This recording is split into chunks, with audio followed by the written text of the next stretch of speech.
pertama sekali terima kasih Abang Syah daripada Syah Hobby Garage sebab bagi kami peluang sama-sama untuk datang interview.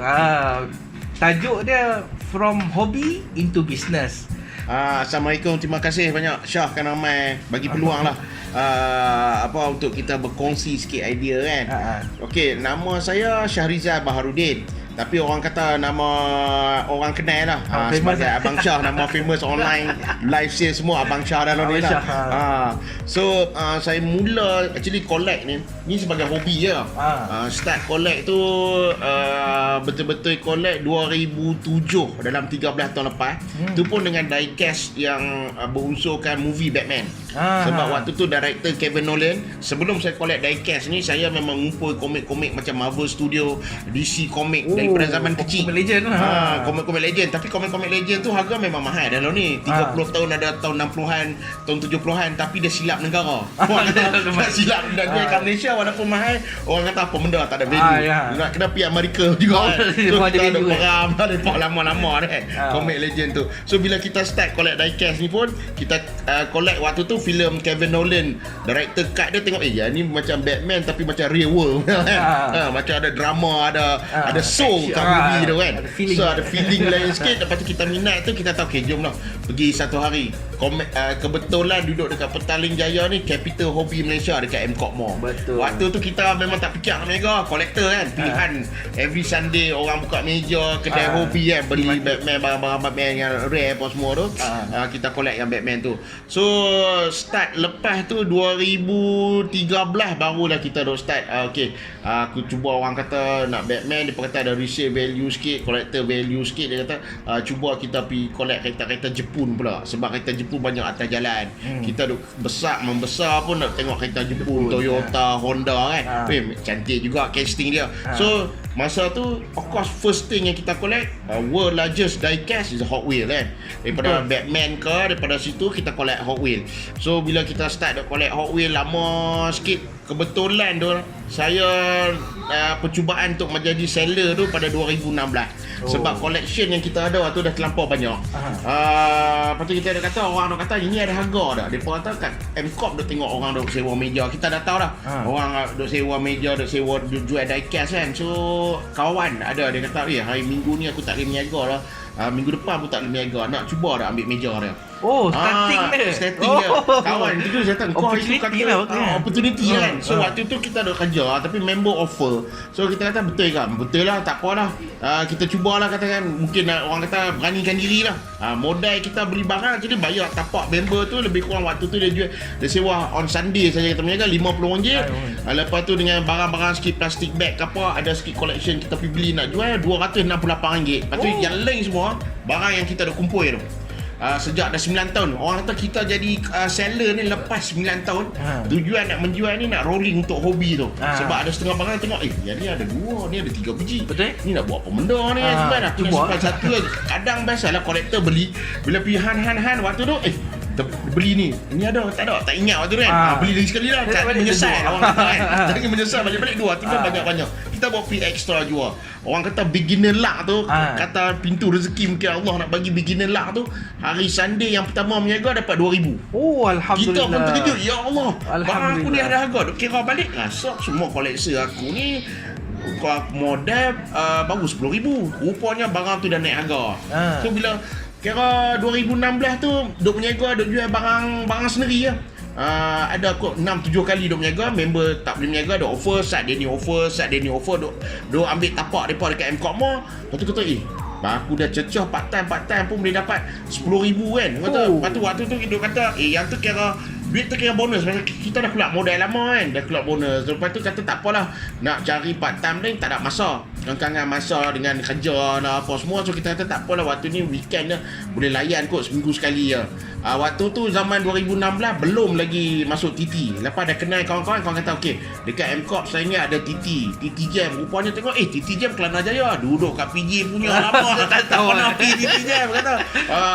Kebetulan pergi kat TT Jam zaman masa berniaga kat TT Jam tu, dia siapa cepat dapat meja. I see. So kalau nak pergi awal macam depa start pukul 10, kita orang lepas maghrib kena pacak dah pukul 8 malam. Macam tu. 8:30. Kalau tidak habis pukul 9 dah tak ada meja. Kira pergi situ dah habis dah, semua orang ambil waktu tu. So kena pergi awal menjaga kat TT Jam, kenal dunia kolektor. Dekat M-Corp kebanyakan orang jual. Dekat TT Jam ni kebanyakan semua member-member yang menjual tu waktu tu tak ada yang full time, semua part time. Kerja macam-macam lah. Ada yang kawan kerja bank juga, ada yang kawan kerja government, ada yang kerja swasta kan. Semua ekstra macam-macam, kita tujuan yang sama, jual koleksi. So waktu tu kita masuk kat TT Jam, meniaga cuba kat saja hari Jumaat, setiap hari Jumaat meniaga rupanya TT Jam dengan M-Corp ni boleh tahan dia punya sale tu. Lepas tu 2017 ada kata jomlah kita cuba something pasal kolektor ni. Cerita abang cubalah bawa barang baru. Abang minat, saya tuduh abang barang baru macam ni, barang baru macam ni. So bila sembang-sembang dengan kawan-kawan kolektor, ada kontak nak dapat dekat Amerika. So balas dengan dia orang, ikut email dia orang setuju, kata okey boleh dah buka akaun berapa kan, jumlah berapa kita try dulu ambil sikit. So yang tu lah cara kita mula dulu, sikit, lama-lama sampai jadi level ni. Start kedai ni 2018. So kira 2018 tu masa kena buat kerja ni, kita dah quit kerja dah. Last position kerja dekat bank, kita dah quit kerja. Dah stable kan? Dah sekira orang kata waktu tu dah stable lah, kerja dekat manager bank kan. Pasal sebab dia jawatan waktu buat part time tu dia dah sampai dengan gaji level manager, tapi stress level tu kurang. Yalah, stress hobi level tu dia hobi. Bila hobi kita buat benda yang kita minat. Betul. Kan kita suka benda tu, walaupun kadang-kadang benda tu kita duduk 2-3 pagi, duduk tengok, duduk belek, duduk cuci dia ke apa semua, tapi benda tu kita suka. Bila kita suka, kita tak rasa beban kepada diri kita. Lagi fokus. Saya suka selain menjual ni, kita suka berkawan dengan orang, bersembang dengan orang. So kita jual benda tu, kadang-kadang kita bagi pilihan dekat dia, kadang dia tak tahu. Dia setiap barang yang kita collect ni dia ada cerita. Kan? Pasal apa macam company Hotwave buat dia, kenapa dia buat kereta ni, buat apa tujuan dia, ada cerita semua. Kadang kolektor tak tahu. Benda tu bila kita explain dekat mereka, kadang makan masa 15-20 minit, tiba-tiba dia minat. So bila ada kat Facebook peluang kita nak buat live, nak cerita kat situ, rupanya ramai orang yang tak tahu tu lebih informasi dapat. So lebih ramai, lebih mudah lagi kita untuk mencari rezeki. Kita share ilmu. Lepas tu dengan ilmu tu ramai orang minat nak jadi kolektor. Kebanyakan yang saya dapat first time kolektor ni waktu PKP ni. Tuhan nak tunjuk PKP, orang semua dah takut kan, macam mana ni hasil tapak M-Corp tutup, PG tutup. Kalau kita bergantung pada event, Art of Speed event yang saya masuk besar-besar, PWTC pun cancel, Art of Speed so far cancel lagi tahun ni. So event yang kita sebelum ni kita harap semua tak ada. Kalau kita tak beranikan diri pergi kat live waktu tu, habis lah. Tak boleh nak buat apa, kedai kena bayar sewa juga, staff ada kena bayar gaji juga kan. Dengar cerita Abang Syah bekas pelajar Universiti Melaya Betul. Jurusan apa tu? Saya dulu pentadbiran perniagaan memang kena dengan betul. Patut boleh buat ni. Kena dapat kat orang, buat aku sendiri. Tidak, kita nak tabir bisnes orang, nak tabir bank orang kan. Tapi lo ni tabir bisnes sendiri. Masa zaman kita belajar dulu, PTPTN bagi orang kata memang tak cukup nak menampung pembelajaran belanja lah dekat universiti. So kebetulan waktu saya duk belajar tu, saya ada kerja part time. Tapi kerja tu jadi salesman, macam orang kata lah, nak di pengalaman jadi salesman jual kereta. Tahan 4 tahun. Bila saya habis jadi salesman tu, saya jual dekat 400 lebih biji kereta. Tu dia. Dapat degree, dapat ada experience sekali. Kita combine dua-dua. Betul. Dan kita combine dua-dua. Sebab yang masa salesman tu, saya tanya dekat, bagi tahu kat bos, saya tak mau duty. Kan, kita cari luar, kita buat marketing. Masa kita ada free, kita letak iklan. Zaman dulu iklan dalam paper jalan.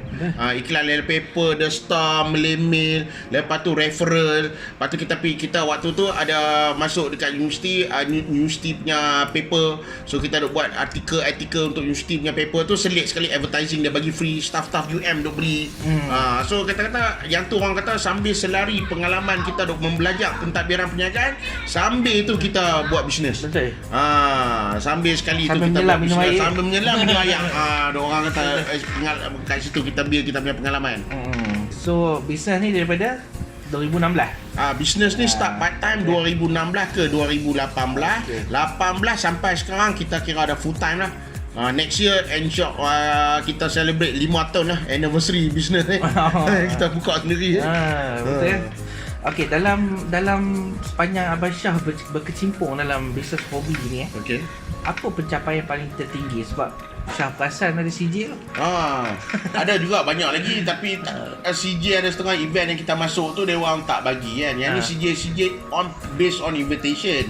Yang kita masuk. Yang ni last year, start last year masa kita buat tu kira kita punya second year kan.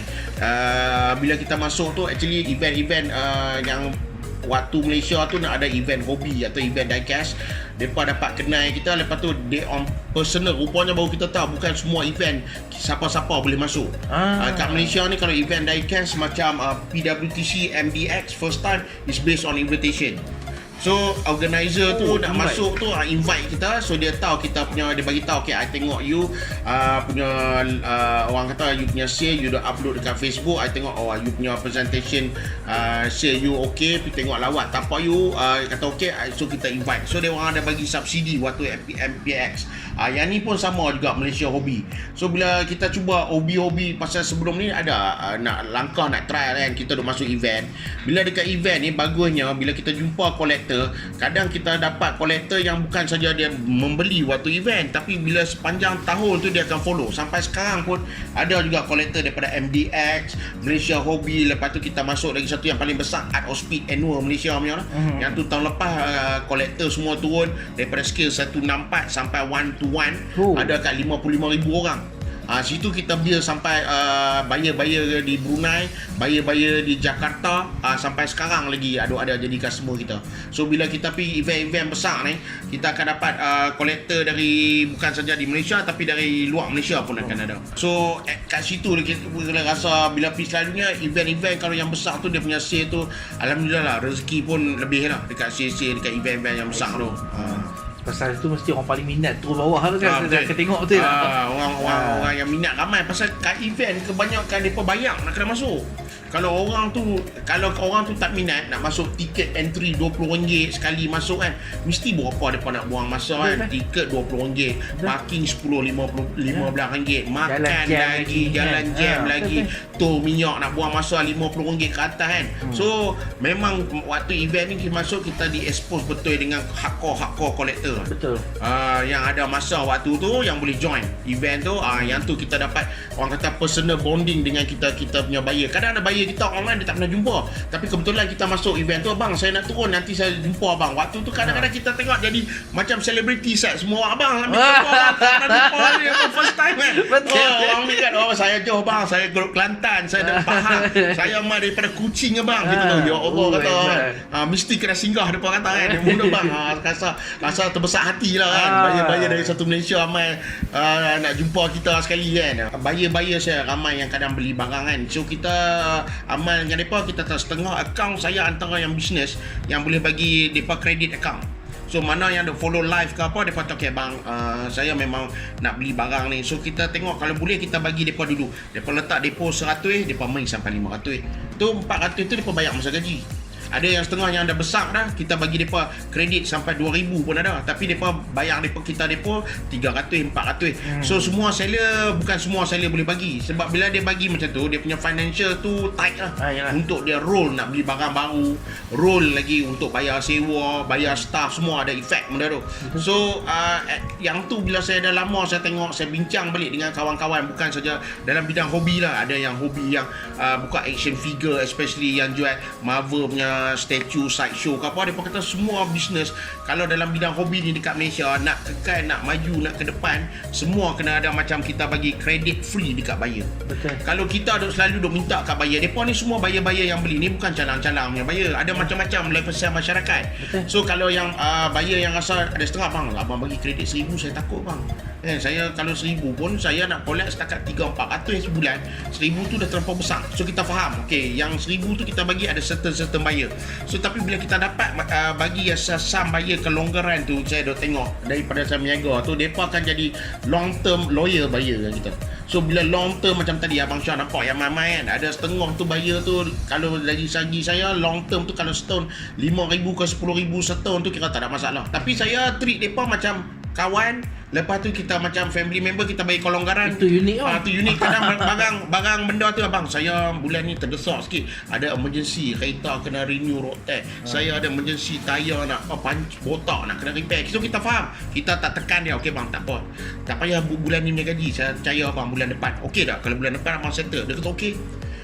Boleh. So benda tu mereka tahu kalau seller lain tak akan ada that advantage nak bagi. Ada setengah seller nanti push mereka tahu.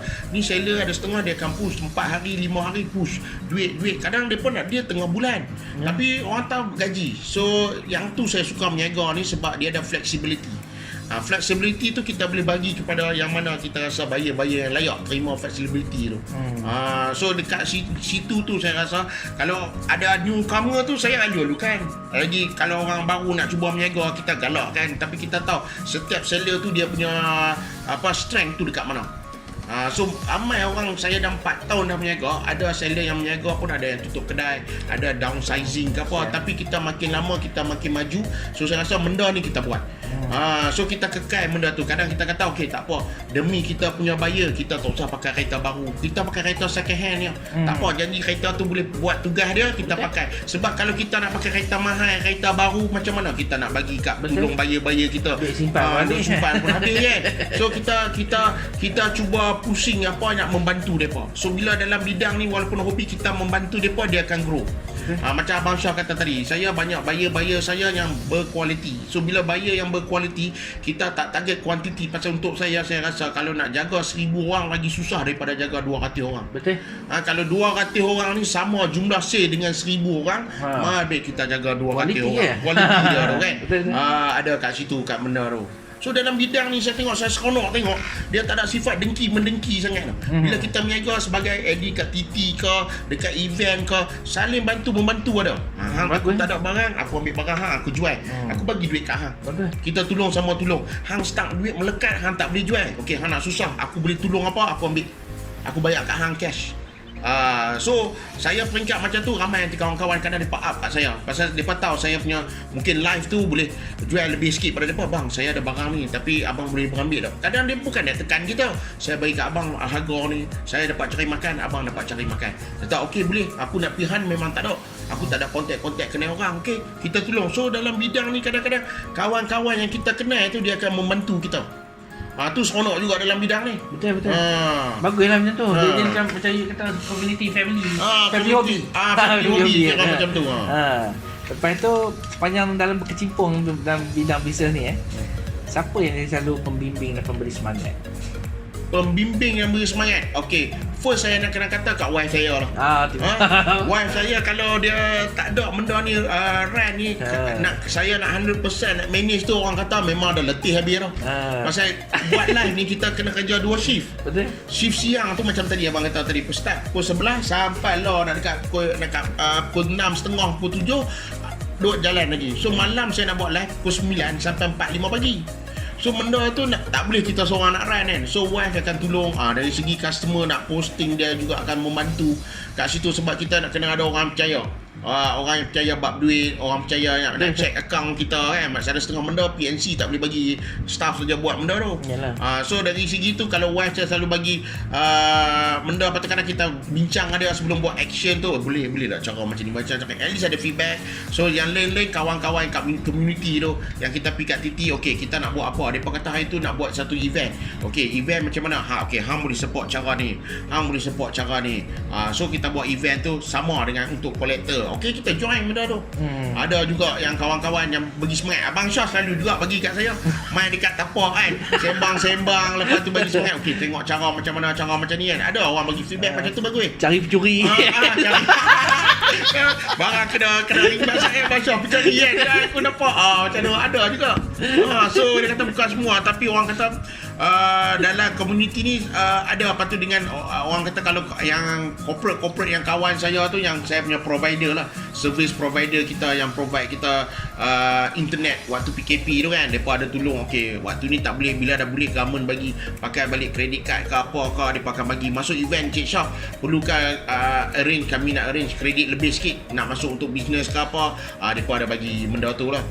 So pasal saya antara seller yang bagi buyer swipe pakai credit card, Macam buyer lain tak ada mesin ni. Oh, mesin tu ni. yang ni banyak Comel, comel kecil. Kita pakai smartphone kan. Pakai smartphone, buyer datang mudah nak swap. So bila dulu nak pakai kabel-kabel dah tak ada. Yalah. Yang ni mobile, pergi mana-mana event boleh bawa. Senang So yang ni pun ada membantu saya banyak lah.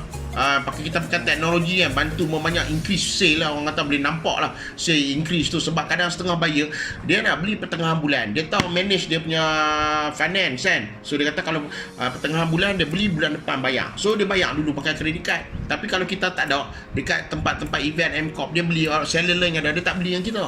Dia kata sebelum tu ada orang kata, bang bukan saya tak mau beli abang sebelum ni tak pakai kredit card.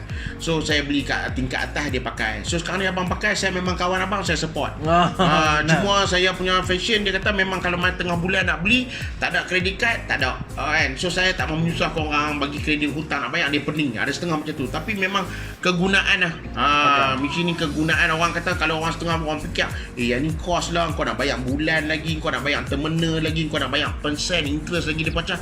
Tapi benda tu bila kita kira dengan return kita dapat tu, memang tak sepadan. Memang tak sepadan dengan dia. Dia banyak membantu kita. So ni kalau cerita pasal model-model yang Abang Syah dah jual ataupun yang masih ada sekarang model apa pertama Abang Syah collect? Selain daripada biar kata tadi Batman model apa dari selepas tu? Lepas Batman, so saya 2013 saya start main JDM. Saya banyak collect kereta 510. Berapa tu? Yalah, 510 Tapi waktu tu 510 dia tak keras macam dah. Yang zaman lah kita ada jual skuter yang mainline lama 2008 tu satu lebih kan. Waktu tu duk beli 35-40. Murah lagi at level kan. So bila lama tu makin lama makin duk naik-naik. So at level tu masa kita duk stay collect awal-awal tu, waktu pun pergi lompat collect JDM kita pack. Okey, aku akan beli kereta tak lebih RM50. Kan? At RM50 lah. Apa best pun macam mana RM50 je. Kita tak akan lebih lompat rata-rata ribu-ribu takkan layan. So bila kita dah orang kata maju ke depan, kita dah start 2016 tu kita dah jadi seller tu, baru kita kenal kawan-kawan. Yang ni akan dapat naik juga walaupun dia ratus, ada sebab. Dia cerita kan. Sebab dia macam ni kita terima input dia, patut okey lah. Lepas tu baru kita alright start main rata-rata. Bila ada kedai baru start main kereta, satu kereta ribu-ribu.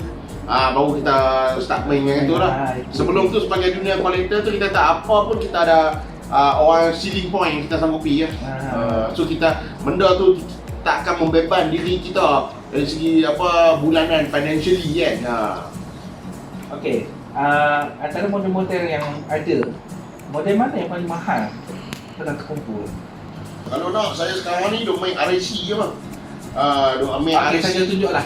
Boleh ni. Abang Syah ambil yang satu, paling mahal yang mana? Ambil sebiji tak? Memang kena pergi JDM juga lah. Tu dia. Yang ni apa? 510 kan? 510 juga lah. Dia 510. 510 lah kita kena tunjuk. Yang ni memang berapi bawah tu kat rekod. Rekod ni sebab dia kereta convention yang kita main ni semua ni. Bila main level, kalau collect hotway, collect kedai cash yang ada dekat pack ni, yang ni orang kata convention Jepun. Sepasang dulu saya beli ni tak sampai 2,000 dulu? Dulu pun dalam awal tahun ni je. Sebab convention ni baru lagi. I see. So dia rare dia sebab yang belah kiri ni dia buat kurang daripada kanan. Dia ada siri nombor running dua-dua 5,100. Tapi belah kiri ni tak silap ada 1,500 je kot. Yang belah kanan ni ada lebih. So bila kita ada dua ni, satu set dia, harga dia dulu masa beli 1,000 lebih, tahun ni dah jadi harga dah dekat 3,500 dah. Sebiji? Baru lagi. So makin lama Jepun punya convention dia lain sikit, makin lama dia akan cepat naik harga.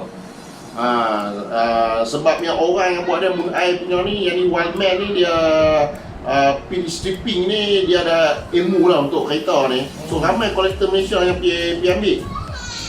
So saya tak pergi sana, waktu tu tak sempat nak pergi event, beli juga daripada seller yang pergi sana lah. So at that time walaupun harga dia matching dua ni dekat 1,800, kita beli juga convention dia sebab value dia tu. Betul.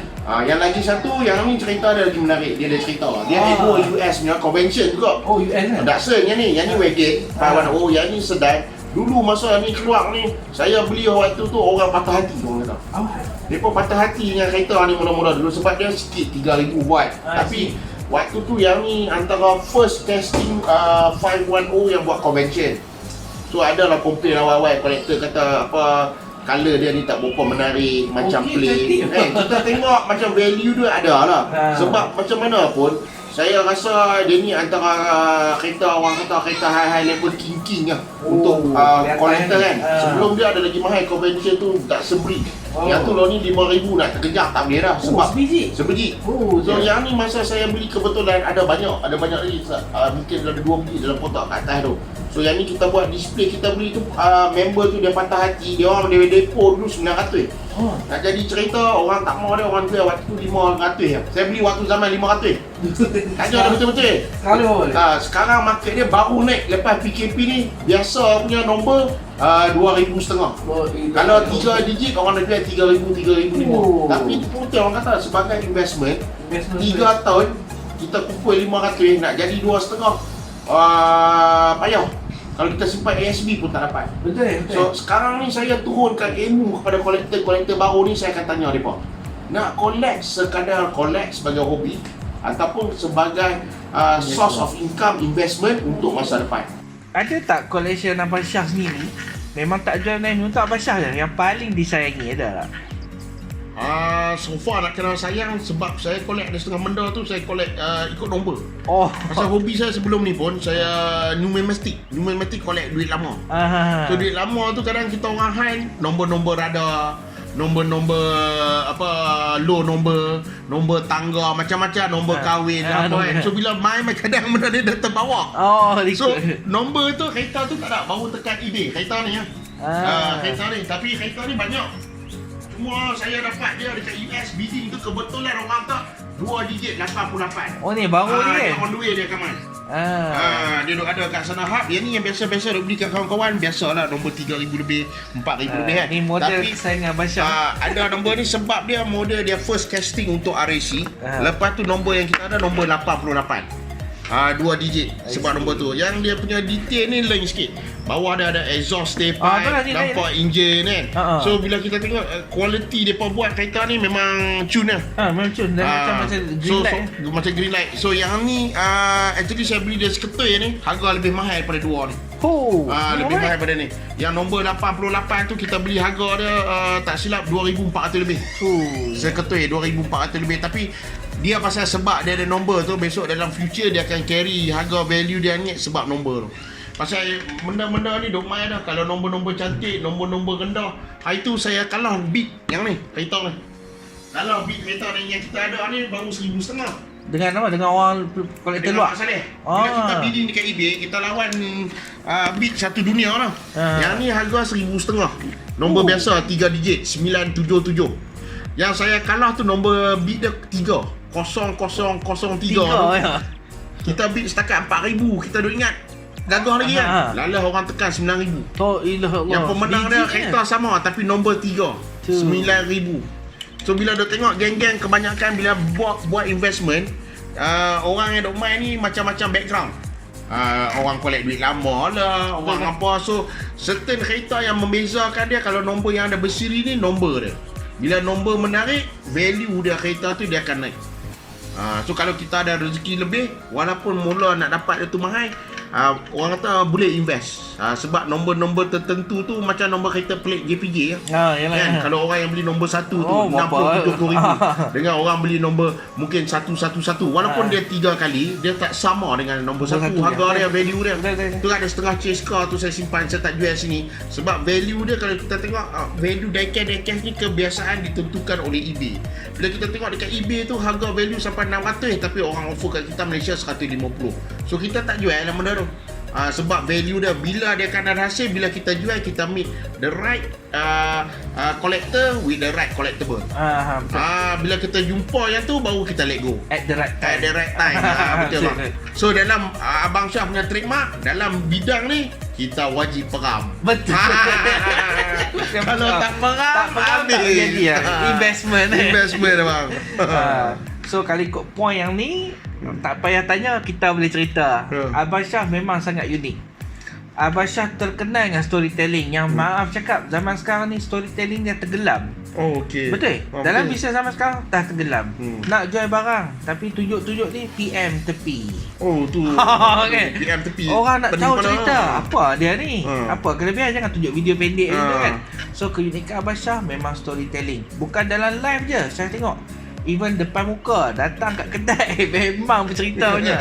Tu unik habis lah tu. Lepas tu ramah Abang Syah. Abang Syah memang unik kot situ lah. Itu membuatkan rasanya ramai kot player-player yang hebat ni, yang orang kata kolektor tegar akan kekal. Yes, betul. Dan dia akan datang balik dia punya kat Abang Syah. Okay, so daripada kita cerita pada awal sampai sekarang Abang Syah, apa nasihat yang Abang Syah boleh bagi pada anak-anak muda yang kat luar ni, yang mungkin tak tahu hala tuju diorang, yang rasa takut-takut nak mencuba, yang mungkin kata mungkin setengah tu memilih kerja ke apa nasihat Abang Syah? Setelah Abang Syah sendiri pernah lalui kan, manager bank kan, lepas tu pernah jual kereta kan, lepas tu masuk pada dunia alam hobi ni kan, apa nasihat Abang Syah? Okey, sebagai nasihat pada anak-anak muda kita lah yang usia mungkin 20-an kan. So macam zaman dulu saya kata, kita cuba satu benda tu, kita anggap benda tu kita kena ada semangat. Apa-apa benda kita nak buat, kadang kita ada rasa boleh ke aku buat? Aku ni ada kemahiran ke? Aku ni ada kelebihan ni ke? Orang kata ada domain yang kepala kan. Tapi yang first benda nak kita berjaya tu, kita kena ada semangat. Macam saya dulu mula start jadi kerja salesman dulu, saya tak ada kemahiran sangat, ilmu pun mungkin kurang, tapi kita ada semangat nak mencuba benda tu, nak berjaya benda tu, kita ada semangat dia. Macam pergi benda kita start kerja pun, jadi manager ke apa, kita kena ada semangat. Kadang bos kita, dia kata boss always right kan, so kita kena maki pun bukan kerja kita pun, tapi tak boleh bagi benda tu downkan kita. Betul. So semangat tu rasa kadang-kadang boleh atasi semua benda. So lepas tu dari kita kena ada faith. Kita tak boleh benda tu bila jatuh tu kita kata tak apa, yang ni mungkin ujian Allah. Mungkin ada kebaikan Allah nak bagi kat kita satu benda ni. Mungkin at that point ada musibah sikit, tapi untuk benda yang lebih baik. Betul. So kita jangan putus asa. Terus kita berjuang lama-lama. So kalau kita rasa paling mula kita kata, macam orang kata kerja ni susah, saya fikir benda tak ada apa yang senang kat dunia ni. Betul. Tak ada benda. Kalau kita tanya orang cleaner pun, dia kerja kat cleaner bank, mungkin dia ada benda yang susah. Kadang-kadang ada setengah cleaner dari mana kita tahu, saya daripada Indonesia, nak main ke sini tak boleh, susah nak kerja. Betul. Bukan cleaner kat Malaysia, kat Indonesia cleaner kat Malaysia. Nak main, nak bayar permit, dari main pagi, start pagi pukul 5 nak pergi pukul 7, dia pun ada kesusahan dia. Betul. Kan? So kita nak kalau fikir senang tu semua saja, tak ada. Bila lama kita mahir dalam satu benda tu, kita dah cekap dalam benda tu, mungkin pengalaman kita dah bekerja beberapa tahun, kita boleh bagi tahu dah apa aku punya advantage. Macam Abang Syah tahu, saya punya advantage personal selling dengan orang. So saya tak boleh buat benda yang saya tak tahu, buat IT. Bukan pakar saya kan? Tapi tunjuk dengan IT, tak boleh. Jom kepala. Kepala nanti. Kalau orang suruh belajar jadi cikgu matematik, tak boleh kan? Betul. So perkara ni saya personal selling. So benda personal selling, macam abang kata, saya punya advantage cerita benda. Sebab mungkin background saya daripada muda, daripada nak jadi manager, daripada salesman nak kena cerita produk macam mana. Betul. Lepas tu dia jadi manager, nak motivate staff macam mana nak achieve target. Betul. Masuk banking, orang masalah nak pinjam loan. Setiap manusia ni dia punya kriteria lain-lain. So kita kena, orang kata kena ada benda tu nak settle masalah. Tapi daripada muda sampai ketua, saya dah tengok advantage saya satu saja. Saya ni settle masalah orang. Sekarang ni bukan masalah, sekarang ni kita settle keperluan kolektor. Dekat situ. Tu bila kita settle keperluan tu, kita jadi shock sikit. Bukan dia ada masalah, dia keperluan. Betul. Terima kasih pasal Abang Syah punya kata-kata semangat tu. Harapnya semua segala perkataan yang baik tu boleh sampai kepada para pendengar ni lah. Alhamdulillah. InsyaAllah kita bagi dia boost tu punya positivity dia orang. Betul tak? Apa pun terima kasih Abang Syah. Terima kami datang sama-sama untuk interview Abang Syah ni. Terima kasih banyak. So InsyaAllah kita jumpa lagi lah lepas ni. Tak kisahlah berjual beli ke tidak. Kita akan jumpa lagi. Pasti jumpa lagi. Betul. Selalu kita jumpa. Terima kasih. Sama.